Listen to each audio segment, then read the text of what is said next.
Juriscast, o seu podcast jurídico. Olá, meus amigos advogados, minhas amigas advogadas, sejam todos muito bem-vindos a mais um episódio do Juriscast, o seu podcast jurídico. Eu sou o Thiago Facchini, estou aqui de novo em mais um episódio com um especialista para falar com vocês hoje sobre advocacia estratégica. Como implementar de fato uma advocacia estratégica aí na sua rotina. Então, se você quer saber sobre isso, fica com a gente até o final, que esse episódio vai ser muito legal. Antes de começar, relembro que estamos em vídeo, tanto no Spotify quanto no YouTube. Então, nos acompanhe em vídeo nesses dois canais, em áudio em todas as demais plataformas de consumo de podcast. E por fim, um pedido, se este episódio lhe agrada e lhe ajuda de alguma forma, considere se inscrever aqui para ser avisado dos próximos episódios nas quintas-feiras e, claro, avalie esse episódio com coração, joinha, estrelinha, o que tiver aí disponível na plataforma que você está nos acompanhando. Faça uma avaliação para que saibamos que estamos lhe agradando e produzindo episódios de altíssima qualidade para que você e eu saiamos aqui deste episódio com ainda mais conhecimento do que quando entramos nele, tá bom? Bom, vamos ao que importa, vamos falar da nossa convidada de hoje, que vai falar então com a gente sobre a sua receita para implementar uma advocacia de fato estratégica. Quem está aqui com a gente hoje é a Loiane Lopes. Ela é advogada, especialista em Direito do Trabalho e Civil, com experiência em consultivo e preventivo. Ela também é fundadora do escritório Loiane Lopes, Advocacia Especializada. E assim sendo feita a sua apresentação, Loiane, seja muito bem-vinda ao Juriscast. Muito obrigada pelo convite, pela oportunidade, é um prazer. Imagina, eu que agradeço a sua disponibilidade. Particularmente, eu sempre me questionei muito sobre a temática do que a gente vai falar aqui hoje. Poxa, advocacia estratégica é algo que, para quem desconhece ou não parou muito para pensar nessa terminologia, pode parecer algo subjetivo, até meio amplo demais, e o legal de ter você aqui é que a gente vai poder agora esmiuçar um pouquinho esse tema, do que se trata, o que é, o que não é, como faz, o que come, como sobrevive e tudo mais. Então, para a gente começar a nossa conversa, fala para a gente, Loiane, qual é a sua visão, né, dessa diferença? O que a advocacia tradicional faz, né, o que ela é, e onde que a gente começa a se diferenciar quando a gente fala de uma advocacia estratégica? Qual é a diferença de fato entre essas duas linhas de atuação? Perfeito, vamos lá. Parece, né, como você disse, subjetivo, mas na verdade nem é tanto assim. Pela tradição, nós sempre fomos convidados, né, digamos assim, nos bancos das faculdades, a ter como principal norte de atuação a advocacia do contencioso, né, do litígio, que é o que realmente vinha sendo o norte dos últimos anos, né, dos últimos tempos na advocacia. Há algum tempo, essa visão tem sido um pouco modificada, porque a gente entende que a advocacia estratégica, ela foca no preventivo, ela foca no consultivo, e o que isso é de relevante, né, o que isso ajuda, né, principalmente, inicialmente, ela ajuda a diminuir o litígio, que é o que a gente tem que ter como objetivo principal para todos, né? Não só para as empresas, para as pessoas, as partes envolvidas, mas para o judiciário de maneira geral, né? Então, a gente falar, vamos sair do contencioso, a gente perde campo. Pelo contrário, quando a gente entra no consultivo e sai desse reativo, que é o contencioso, a gente descobre que a gente pode ser um parceiro, um grande parceiro de negócios do nosso cliente, né, da nossa empresa que está ali nos procurando com alguma questão. Então, eu costumo dizer que a advocacia estratégica é como se fosse uma fundação de um prédio, vamos assim dizer. É algo que fica por debaixo, de maneira subterrânea, a gente não enxerga, mas ela é essencial para evitar um colapso. Então, resumidamente, seria esse o ponto principal da advocacia estratégica. Entendi. Então, uma aproximação, aí vestir o sapato do cliente pode ajudar, porque eu já me deparei, sou empresário, né? E já me deparei com alguns escritórios de advocacia se colocando nesse posicionamento de, poxa, sou um escritório estratégico, sou um prestador de serviço estratégico, quero estar junto e tal. Mas, em alguns casos, o discurso ele é diferente da realidade, né? Às vezes parece que essa estratégia é para quem, né? Para o escritório ou para a empresa que está sendo atendida? Às vezes pode parecer apenas um discurso de venda do escritório. E a partir disso eu quero lhe perguntar, poxa, eu como empresário, como cliente que vou contratar um escritório de advocacia que também tem interesse em ter uma relação estratégica, né? Que consiga me ajudar na estratégia da minha empresa, que é crescer. Então, poxa, como é que essa advocacia me ajuda nesse sentido? Eu lhe pergunto o seguinte, como é que você, enquanto especialista nisso, consegue ou indica que quem está nos ouvindo aqui, nos assistindo também, comece a traduzir essa estratégia para que o cliente também perceba que isso é de fato estratégico, né? Você leva isso no seu discurso, você tenta construir com esse teu cliente uma demonstração de um resultado específico, você consegue demonstrar de maneira prática para esse cliente que você está sendo estratégica e isso está de fato o beneficiando, diferenciando de outro tipo de atividade? Como é que você faz isso? É fundamental essa sua pergunta. Geralmente o cliente ele vem até o advogado por conta de um contencioso. Geralmente ele nos procura por conta de um litígio. É raro aquele cliente que nos procura antecipadamente, né, para prevenir, digamos assim. O cliente, na verdade, ele valoriza números concretos, né? A empresa, ela quer rentabilidade, ela quer uma reputação e ela quer menos passivo da maneira mais ampla que isso possa ser encarado em todas as frentes. Então, nós precisamos vender o nosso produto jurídico de uma maneira bem factível, então mostrando de fato esses números concretos. Eu gosto muito de trabalhar com indicadores, né? Então, eu acredito que os indicadores, os KPIs, que a gente chama indicadores chaves, né, de desempenho, são fundamentais para que o cliente acompanhe e entenda, né, o papel da prevenção. Então, por exemplo, é muito ao longo de um período, seja 6 meses, 1 ano, a gente acompanha a empresa e aí consegue avaliar, por exemplo, a redução no número de ações, no número de litígio, né? Esse é um dos indicadores importantes para a empresa. Mas não só a diminuição de litígio, mas também a majoração da satisfação dos colaboradores. Porque os colaboradores da empresa são essenciais para que tudo isso aconteça, né? Nós vamos falar mais sobre isso, mas todo o time da empresa, desde o mais alto executivo até o operacional, ele precisa estar neste engajamento, né?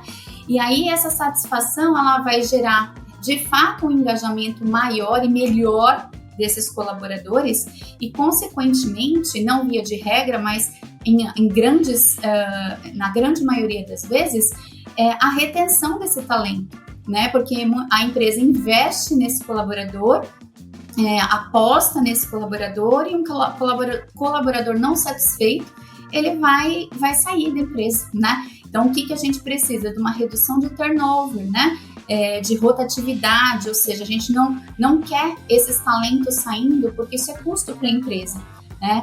Além disso, também melhora a imagem da empresa, como eu disse no início, a reputação, né? Então, todos esses indicadores, e aí isso depende de um diagnóstico, né, de cada empresa, a gente pode ir construindo outros tantos, né, de custos, de multas, de indenizações, de fiscalizações, depende do nicho de mercado do cliente e da necessidade dele.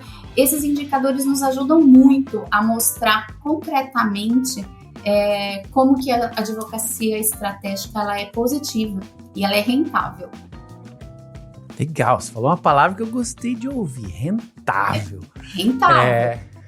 Tem que falar disso aí, né? Querendo ou não, quando a gente contrata um produto, contrata um serviço, nós todos, tá? O empresário, assim como a gente, os advogados aqui no seu escritório, a gente quando contrata um produto ou um serviço, a gente quer o quê? Quer um retorno dele. A gente quer que este produto, esse serviço se pague, né? Poxa, investi aqui X reais, depois de um tempo utilizando esse produto, esse serviço, essa assessoria, eu ou ganhei Y reais ou economizei Y reais, e é assim que a gente valora os investimentos que a gente faz nas nossas empresas, né?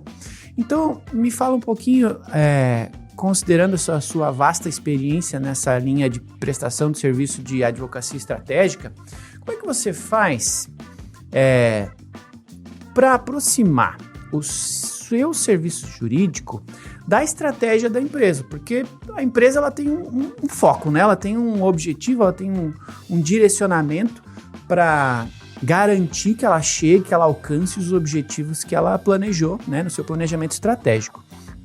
Como é que você faz para aproximar o jurídico estratégico dessas metas, desses objetivos que cada empresa define para si? Como é que é o teu procedimento, né? Pensando aqui em ajudar quem está nos ouvindo a entender essa lógica dessa aproximação e dessa unidade que é um plano como esse. Para uma empresa vai ser diferente da outra, então imagino que sejam jeitos diferentes de prestar o serviço, mas a metodologia que você usa pode ser que seja parecida, né? Como é que você faz para levar a sua estratégia jurídica para próximo da estratégia da empresa? Perfeito. Existem clientes de todos os perfis, né? Empresas de todos os tamanhos, de todos os portes. A atuação, o ramo de atuação são bem distintos, então a gente realmente precisa fazer essa distinção. A advocacia estratégica, ela se divide em vários pequenos pilares, por assim dizer, de oportunidades de trabalho, né? E oportunidades de produtos jurídicos que nós podemos vender para esses nossos clientes, né? Para qualquer um deles, seja o compliance, seja para código de conduta, seja para qualquer tipo de política interna, enfim, várias frentes que a advocacia estratégica trabalha, dentre tantas. A primeira grande etapa, eu diria que são 4 etapas, né? A advocacia estratégica é um investimento, por assim dizer, de longo prazo, tá? Não é de curto prazo. Então, a primeira grande etapa seria a fase do diagnóstico. Eu preciso mergulhar dentro desta empresa, me inserir nela, entender o que ela tem ali de vulnerabilidade, de irregularidade. Então, eu preciso fazer levantamento de dados, preciso fazer entrevistas com os gestores, com os CEOs, mas também com os outros líderes que estão à frente do negócio, da operação, fazer levantamento de histórico processual. Então, o primeiro grande passo é o diagnóstico, né? Esse diagnóstico às vezes leva tempo, porque muitas vezes o gestor, o executivo que me contrata, ele acredita que o problema dele é assim, desse tamanho. Ou ele acredita que ele nem tem um problema muito grande, mas a partir do momento em que a gente começa a entrevistar e conversar com os colaboradores da empresa, com várias frentes, a gente consegue enxergar, né, o que a gente chama de gestão de risco. Então, o diagnóstico está atrelado a essa possibilidade de fazer a gestão de risco, né? Posteriormente a essa fase de diagnóstico, que é uma fase que leva tempo, aí é onde a gente realmente embarca, digamos que na fase 2, que é a criação de políticas e procedimentos. Nós precisamos definir, muitas vezes as empresas não têm política e procedimento nenhum. Não tem, se o funcionário entra hoje, ele faz de um jeito, que entrou há 10 anos atrás faz de outro. Então precisa haver essa conformidade de procedimentos e criação de políticas. Então, código de conduta, regulamento interno, dress code, né? A gente fala hoje, né? Às vezes a empresa não avisa, né? O que teoricamente para alguns pode ser básico, para outros nem tanto. Então, o óbvio nunca é óbvio, a gente precisa dizer. Então, preciso ser específico em dizer: aqui eu não aceito tênis, aqui eu não aceito regata, aqui eu não aceito isso, a gente não pode, né? Como escrever isso? Como colocar em palavras de maneira que não seja agressivo, que não seja preconceituoso, né? Então, realmente debruçar para começar a criar todas as políticas aonde estão as vulnerabilidades dessa empresa. né? E aí a gente pode falar de várias frentes, né? Políticas de EPIs, muitas vezes a empresa tem equipamento de segurança e proteção para os empregados, mas eles não usam, né? Às vezes a empresa tem um histórico grande de assédio, seja moral ou sexual. Como a gente trabalha para definir políticas claras com relação a isso? Incidentes de segurança de trabalho, né? De medicina e segurança do trabalho, então para evitar acidentes de trabalho, enfim.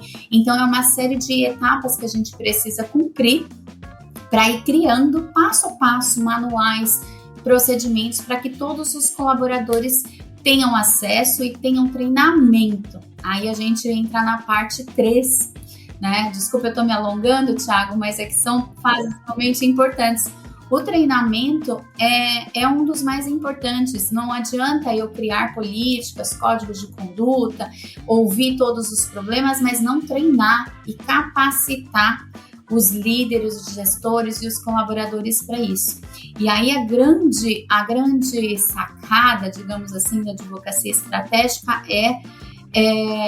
a gente usa uma expressão, né, que é from top to bottom. Ela começa lá no topo e vai para baixo.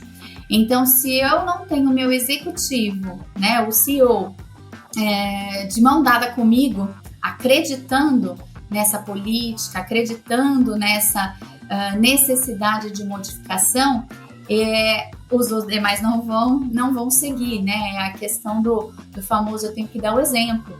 E é assim que funciona de fato. Então, o treinamento, ele começa mesmo em todos os colaboradores de todas as frentes, de todas as posições, né? E aí, no onboarding, ou seja, nas boas-vindas desse funcionário, quando ele ingressa na empresa, mostrar para ele como funciona, qual que é o passo a passo, o que pode, o que não pode, entregar esses manuais para que ele tenha ciência, né? E, de fato, monitorar. A gente precisa monitorar e precisa de ferramentas. Essa seria a quarta etapa, vamos dizer assim, desse grande processo que a gente tem. Ou seja, como que eu monitoro? Eu preciso de auditorias, eu preciso de rodas de conversa constante, reuniões de negócio constante com todos na empresa, ouvir realmente as pessoas. Comitês, de repente, vamos criar aqui, o problema dessa empresa está sendo na questão da diversidade, então vamos criar comitês específicos para isso, para que todos se encontrem e se entendam ali.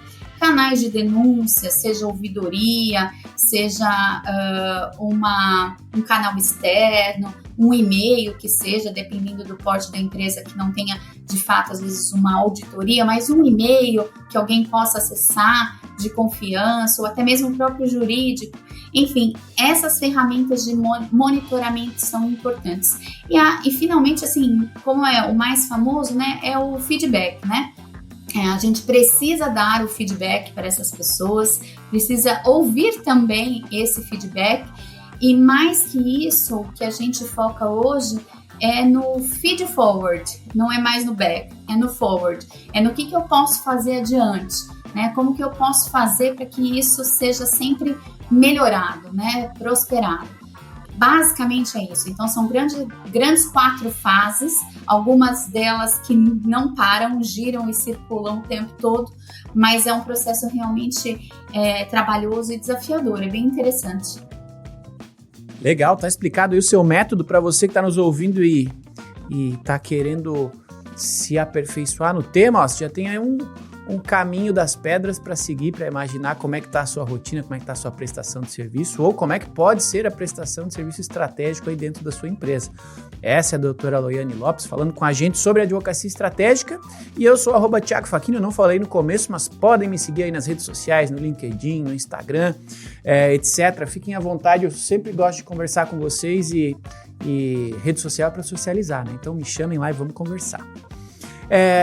Doutora, você falou antes aquela palavrinha gostosa, né, de ouvir, que poxa, advocacia estratégica tem que ser rentável, né? E pela profundidade aí da sua explanação, claramente você já tem prestado esse serviço, tem essa experiência para compartilhar com a gente alguns exemplos, porque muita gente que eu converso fala assim, poxa, o que é advocacia estratégica, não sei o que, eles falam, pô, meu cliente me conhece, ele confia em mim e é isso, ele não me troca porque ele confia em mim. Legal, isso é um jeito de mensurar resultado, mas a gente está mensurando a confiança, a gente não está, de fato, mensurando o retorno de um investimento e tudo mais. Então, conta pra gente, se você puder, claro, não precisa citar marcas nem números, se não fizer sentido, mas assim, conta pra gente exemplos práticos de como que você, junto, né, dos seus clientes nessa atuação estratégica, se teve algum projeto ou algum modelo de mensuração de resultados que você conseguiu de fato demonstrar o benefício de ter você ali estrategicamente atuando junto com eles. Que exemplo de caso você pode compartilhar aqui na nossa audiência para mostrar, poxa, apliquei aquela teoria que eu acabei de demonstrar e olha aqui na prática o que a gente fez e o resultado que a gente conseguiu alcançar. Você tem alguns exemplos aí para compartilhar com a gente? Claro, tenho sim. O meu maior nicho de atuação hoje são empresas no ramo de fast food, né? Alguns franqueados, outros nem tanto, né? Então, alguns têm um suporte de uma franquia por trás, outros não têm. Os que têm suporte de franquia, geralmente eles são mais, digamos assim, envolvidos nessa sistemática e nessas políticas todas, eles têm mais conhecimento, por assim dizer, de algumas questões. Os outros que não têm esse suporte, essencialmente precisam e só descobrem isso quando realmente tem uma demanda, tem um litígio, né? Então, por exemplo, uma implantação simples, tive um cliente que teve uma demanda trabalhista, né? E o foco ali principal era horas extras e intervalo não gozado, tá? Essa empresa ela tem cerca de 30, 35 colaboradores e não tinha gestão de ponto. Você consegue imaginar, né? Hoje em dia, né? Como que faz esse tipo de controle, né? Aí, quando tinha a gestão de ponto, tinha aquela antiga ainda no caderno e com aquela anotação britânica, das 8 às 12, até às 13, depois até às 17. Enfim, então, inválido, né? Imprestável como prova, né? Para refutar essas horas extras. Então, assim, uma simples implementação de um cartão de ponto eletrônico, e aí até foi uma sugestão, fizemos um levantamento com várias empresas, porque hoje existem várias no mercado, com softwares modernos de gestão totalmente online, enfim, que não precisa mais imprimir o ticketzinho do ponto, comprovante, está dentro da regulamentação das portarias, enfim, resolvemos o problema, né? Então, a gente tem casos muito simples aos olhos nossos, jurídicos assim, mas casos mais complexos. Por exemplo, outro caso de insatisfação dos colaboradores com um grande número de falta. Então, era absenteísmo e faltas constantes desses colaboradores. Desenvolvemos um programa de incentivo, um programa de premiação, né? E colocamos critérios ali de pontuação que fazia sentido para aquela loja, né? Para aquele estabelecimento. E dentre eles a questão das faltas injustificadas, né? E vários outros aspectos que a gente considerou ali. E assim, a redução foi drástica, porque a premiação era mensal e era em dinheiro, e eles tinham bastante interesse, obviamente, né? Em receber, né? Então, a advocacia estratégica ela não é só para grandes empresas, para os pequenos empreendedores, principalmente, ela pode ser muito positiva, né? Existem vários outros tantos casos, que daí não seriam casos meus, mas cases públicos, por exemplo, de sucesso. Entre eles, a gente tem, por exemplo, público, por isso que eu posso dizer, a Natura. A Natura, ela tinha um grande problema de diversidade, ela tinha um número elevado, como praticamente muitas empresas ainda o têm, de homens em poder, em posições de liderança. E ela desenvolveu um programa para realmente aumentar o número de mulheres nos cargos de liderança, e com o trabalho que eles fizeram, hoje eles têm acho que cerca de 53-55% das mulheres em cargos de liderança. Fizeram programas para diminuição do assédio, e a política deles é a tolerância zero em qualquer tipo de assédio. Enfim, então são trabalhos, né, que a gente consegue de fato mensurar e enxergar né, esse reflexo depois no final, não só em rentabilidade, mas em engajamento, que é o que a gente realmente precisa dos colaboradores para que a empresa funcione bem. Legal, sempre bom ouvir cases práticos, porque a gente estuda direito e não estuda marketing, né? E esse negócio de conseguir transformar um discurso em um resultado é algo que nem todos os advogados têm facilidade para conseguir entender e, por consequência, vender esse serviço, entregar valor para quem está contratando esse serviço. E aproveitando essa temática, essa pergunta não estava na pauta, mas considerando o que você falou, eu acho relevante trazê-la aqui para a nossa discussão pelo seguinte: eu conheço muitos advogados, muitos mesmo, que são muito bons nas suas áreas de atuação. E parte da estratégia deles, né, desse jurídico estratégico, é ser especialista em algo, ou em algumas áreas de atuação, ou em alguns tipos de prestação de serviço. Legal. Mas eles têm dificuldade de conseguir vender esse serviço. Como é que eu explico para o meu cliente que ele precisa disso e que vai ser bom para ele? E quando o cliente vem até a gente, fica um pouco mais fácil, ele está interessado em ouvir, mas o contrário é importante em alguns momentos, né? Buscar novos clientes ou prospectar um cliente na sua área de atuação de especialidade. Da mesma forma, eu tenho um exemplo em casa, minha esposa é advogada, ela é diretora jurídica, então ela relata que em alguns momentos ela tem muitos prestadores de serviço da área jurídica que vão oferecer serviço para ela, vão oferecer a prestação de serviços jurídicos e tem essa mesma dificuldade de, poxa, como que a gente diferencia o seu serviço do escritório anterior que veio aqui semana passada? Tem dificuldade de atrelar valor ou demonstrar valor no seu jurídico estratégico e nas entregas que você pretende fazer em comparação com todo o mercado presente. Então, que dicas que você dá para quem está nos ouvindo em duas linhas de atuação? Para o escritório de advocacia, para o advogado, que quer fazer o que você faz, quer conseguir se demonstrar de fato como estratégico, como que você sugere que eles se, entre aspas aqui, se vendam, né? Demonstrem que o seu produto, seu serviço de fato vai trazer bons resultados para o contratante.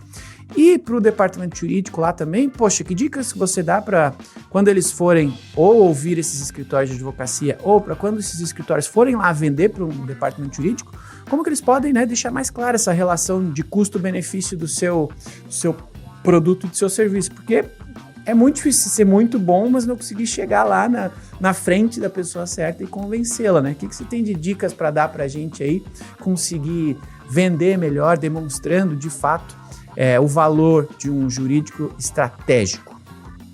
É a pergunta de milhão, né? Essa é a pergunta de milhão. Eu acredito, Thiago, que o que a gente precisa enxergar é que nós, assim como esse cliente, somos empresários, né? O advogado, ele não é só um advogado, ele é um empreendedor, ele é um empresário jurídico, né? Nós vendemos produtos. E aí a gente precisa passar a enxergar isso, não ter medo de vender, né? Entender esse cliente para poder precificar de modo correto e modo justo, que também é o outro grande desafio de todos nós advogados, é a precificação da maneira correta. E aí, por isso que eu digo, ouvir o cliente. Eu acredito que é entender o que ele precisa, ouvir a demanda dele, mas fazer o estudo de casa também. O que o cliente não te trouxe, mas que eu posso ofertar? Muitas vezes ele desconhece o tipo de necessidade que ele tem, ele não sabe que ele tem aquela necessidade. E aí, estudando mesmo esse cliente, estudando essas variáveis todas, né? Porque a gente está acostumado a fazer aquela venda da consultoria mensal trabalhista, vamos supor assim. Que é aquele pacote nível 1, né, de vamos lá, vamos defender X processos por mês, por ano, sei lá como depende o contrato de cada um. Mas nós temos um nicho muito maior de vendas e produtos que a gente pode ofertar, de trabalhos mais caros, trabalhos mais ricos nesse sentido, monetariamente também, que são coisas que eles não conhecem. LGPD, por exemplo, muitos não estão em conformidade com LGPD. Direito de uso de imagem, muitos precisam disso. Os próprios contratos de trabalho, os contratos com os prestadores de serviços, enfim, eles desconhecem que eles precisam desses produtos.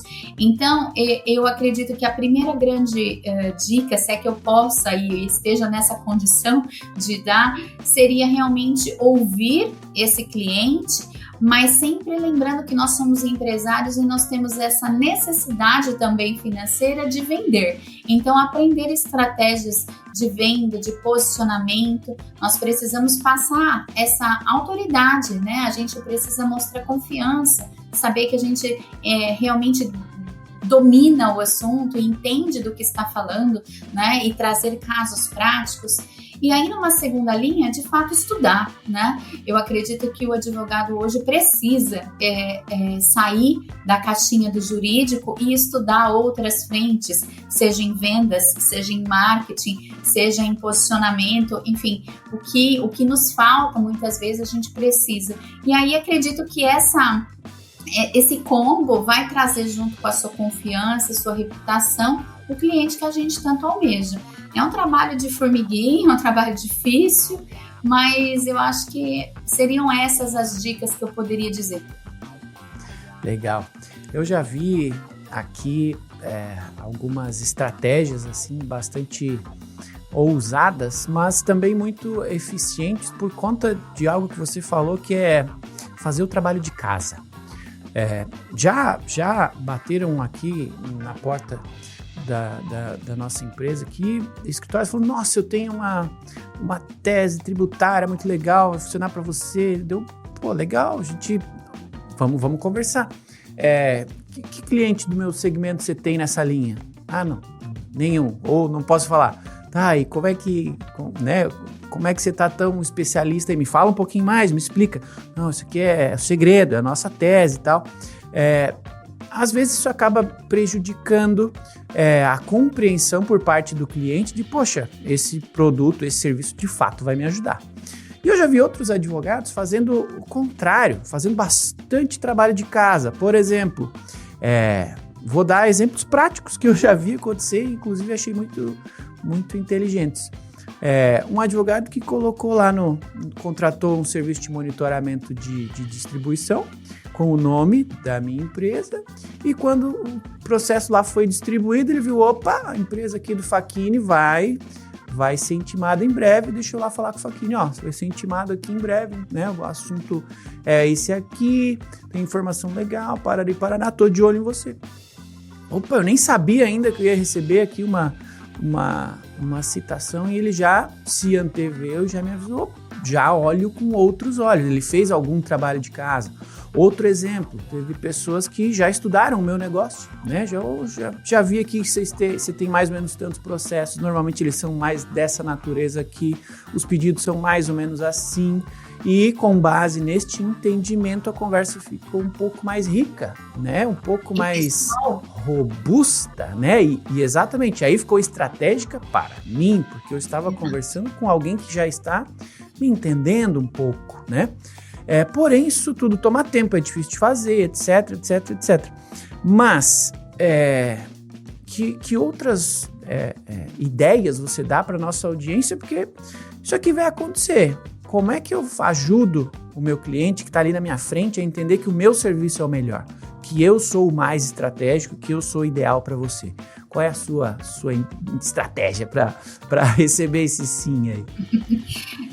Eu acredito que, assim, primeira coisa que a gente tem que afastar é a nossa mania, por assim dizer, de usar o juridiquês, né?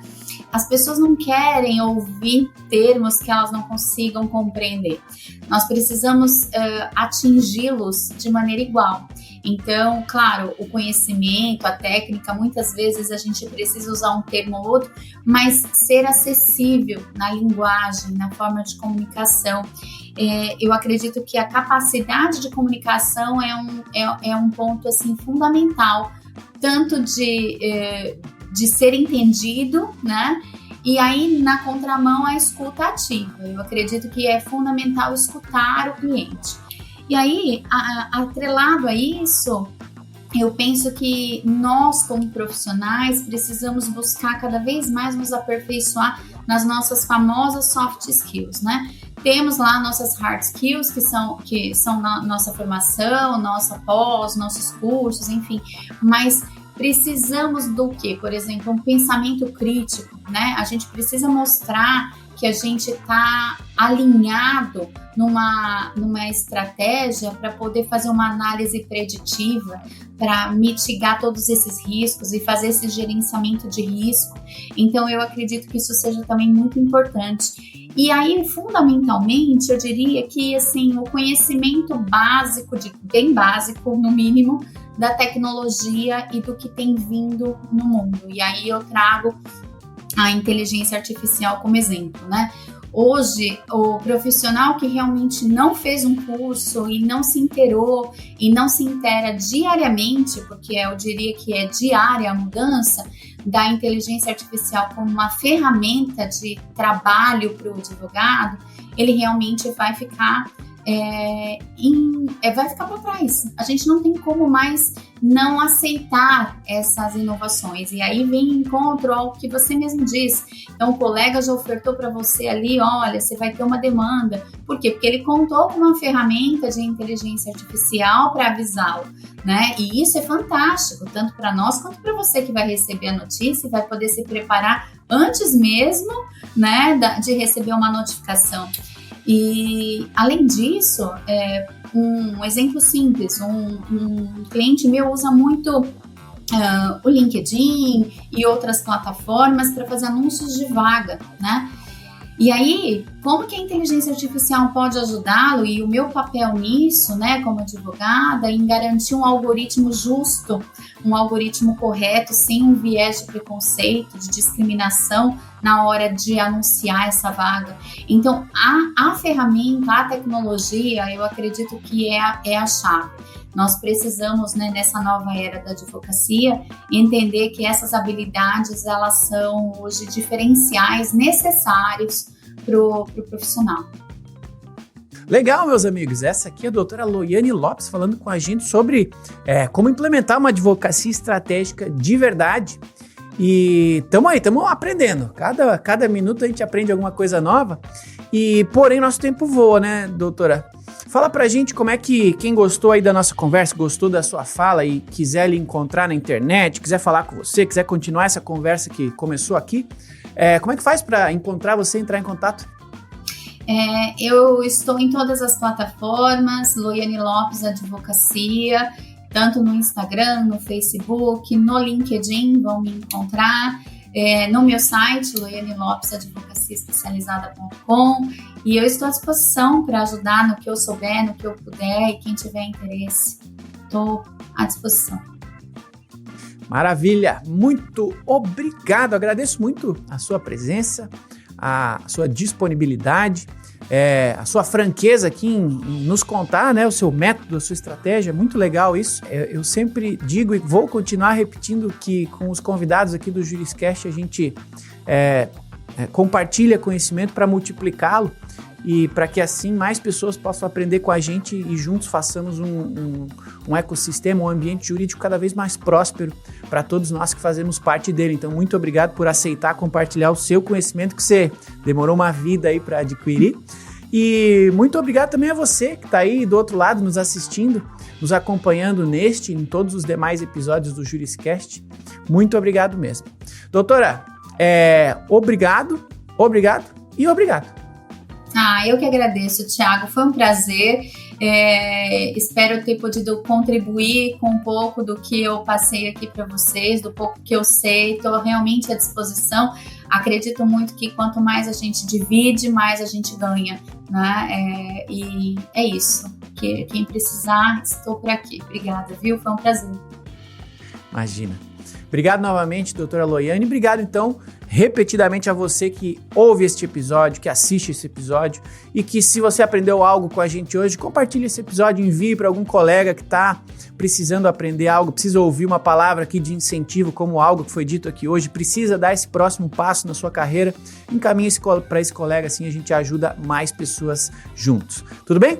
É isso, um agradecimento especial a você que nos acompanhou até o final deste episódio. Nos vemos então na próxima quinta-feira em mais um episódio do Juriscast, o seu podcast jurídico. Até lá e tchau. Obrigada. Você ouviu o Juriscast, produção e oferecimento ProJuris, plataforma de inteligência legal, líder no desenvolvimento de software para departamentos jurídicos e escritórios de advocacia, powered by Softplan. Conheça mais em projuris.com.br.